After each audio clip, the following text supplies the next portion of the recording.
Next, we have a representative from Oklahoma, a friend of mine, James Lankford, who not only is a great dad and father, but has worked with teenagers for many years, and I'm sure has seen the importance of fatherhood as he relates to young people. So go ahead, James Lankford. Yeah, thank you. I thank the gentlelady for hosting this time. There's a lot of things I've talked about in the well of this house. I've talked about budget. I've talked about growing economy, about jobs. I've talked about transportation. I've talked about the relationship of the individual citizen and their government and how that relationship works or sometimes doesn't work and lately. But this is a time just to be able to pause for a moment and not talk about necessarily some new government law or some new regulation, but to celebrate for just a moment dads. With Father's Day this past weekend, and to be able to hesitate again and to be able to say thanks to my own dad, but to also talk about the fact that it is the love of our life for men to be able to enjoy their children, just like it is for ladies to be able to enjoy their children as well as a mom. There is something very unique, and I believe firmly that every child needs a mom and needs a dad. They come at parenting from two different directions, and they together make such a dramatic difference in the life of a child. To have a mom and to have a dad. It's interesting to me that the last verse in the Old Testament, in that verse from Malachi 4:6 in that minor prophet book, it ends that Old Testament by saying the role of the prophet will be to turn the hearts of the children to their fathers and to turn the hearts of the fathers to the children, to be able to see that restoration. In that time period, there was a collapse for a moment in the families, and they suffered as a nation and saw that. We see that today in our own families. 15 million children live life without a father. 15 million. In 1960, there were only 11% of the homes that didn't have a father. Today, it's over a third of the homes that don't have a father. And as we watch all the consequences that occur with that in our own economy, in our own family, in our own culture, it's just the separation that happens. We see a greater emphasis right now with trying to figure out what to do in schools, as parents seem to be disconnected from their children and teachers struggle in that community.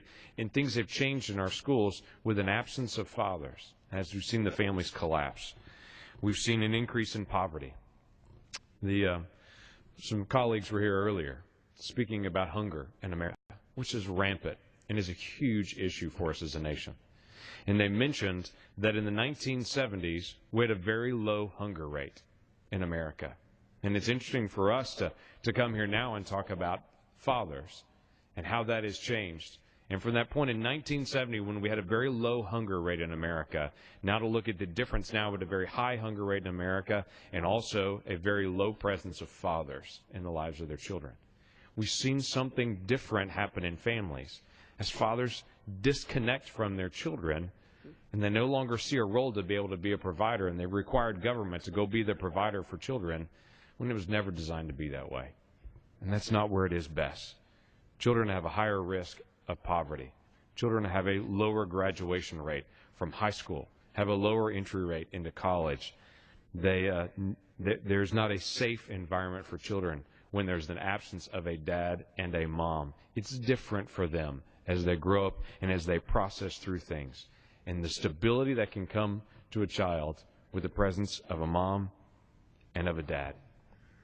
So what do we do about it? It's the challenge. Well, quite frankly, there are issues in our marriage laws right now as a nation that we have where there are penalties to be married in our tax law.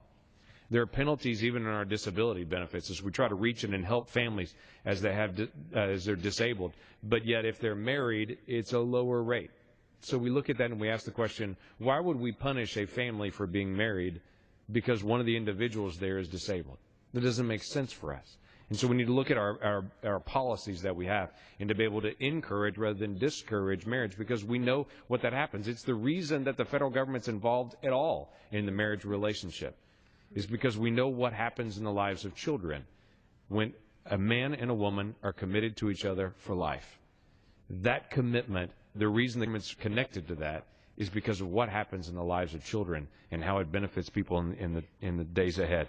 So we need to look at the marriage penalty that's occurring in our tax law and our disability rules and such.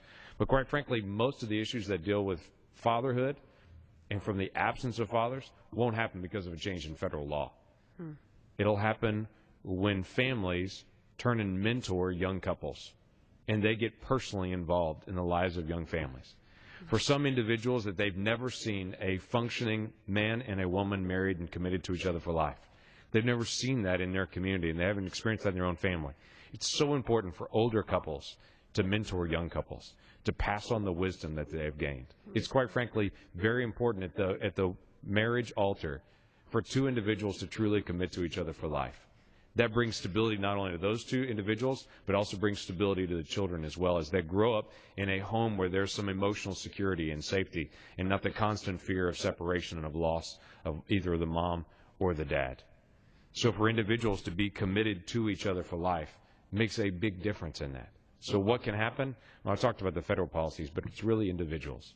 Individuals mentoring other individuals, and it's two individuals when they approach the marriage altar, knowing that I'm going to commit to each other and I'm going to work through the problems that we have, because that's what's best for our nation, and that's what's best for the children that are coming up, to provide them that stable home where they can grow up. Do we always get it perfect? No. But we know economically, we know emotionally, the strongest homes and what's best for our children is for a mom and a dad. And I want to honor dads that do commit to walk through the hard, difficult days and to say to them, keep going. Don't give up, dads. And as you face through hard times, your children need you. It is the single most difficult part of my job, is getting on an airplane on Monday mornings and flying away from my two daughters and my wife. No other moment of my week is harder than that one, because I know the importance of being a dad to my daughters, and they need me. And I encourage dads today to live out the commitment that you have made to your wife and the commitment you've made to your children. With that, I yield back. Great.